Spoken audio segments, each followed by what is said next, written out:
Hey, what's going on, guys? Cody here with Thistledowns TV, and today I want to bring you a really quick video on how to hand pollinate your squash plants.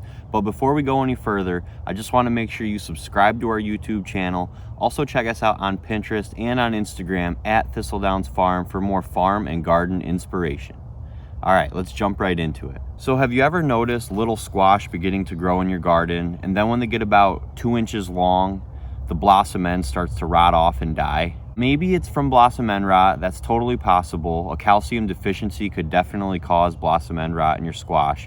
But when they're this small, more likely than not, it's a pollination problem. And it's probably because the pollinators simply can't find your plants. There's a couple things you can do about this. So the first thing you can do about this is plant flowers in your garden around your squash that pollinators will be attracted to, like bee balm.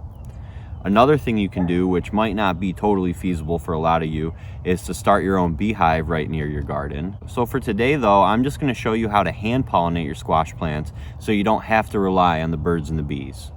And speaking of birds and the bees, let's jump right in and do a quick squash anatomy lesson. So unlike many flowers, which have both male and female reproductive parts, meaning they can self-pollinate, squash blossoms are separated between male blossoms and female blossoms. And they're pretty easy to tell apart. Male blossoms grow off the end of a long, thin green stem, and they have a reproductive part called the stamen. And on the end of the stamen, you'll see an anther, and the anther is the part that produces pollen. Female blossoms do not produce pollen. They're found at the end of a little fruit, and they contain the reproductive parts, the pistil and the stigma. The goal of hand pollinating your squash plants is to transfer some of the pollen from the male blossom into the female blossom. This will properly pollinate your squash and allow it to grow to maturity. So there's a few different ways you can hand pollinate your squash. The first way is to pick a male flower out of your squash plant and to go around and manually rub it on all the stigmas of the female flowers.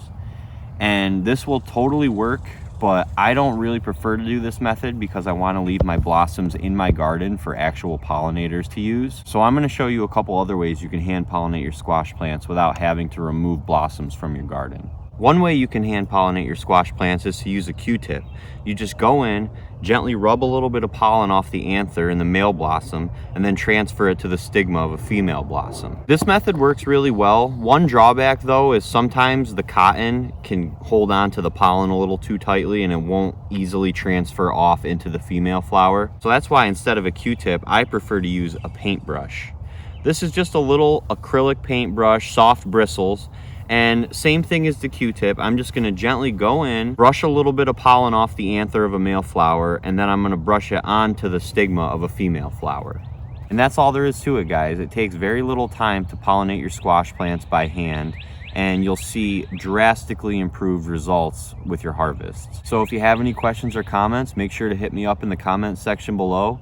Otherwise, take care and happy gardening.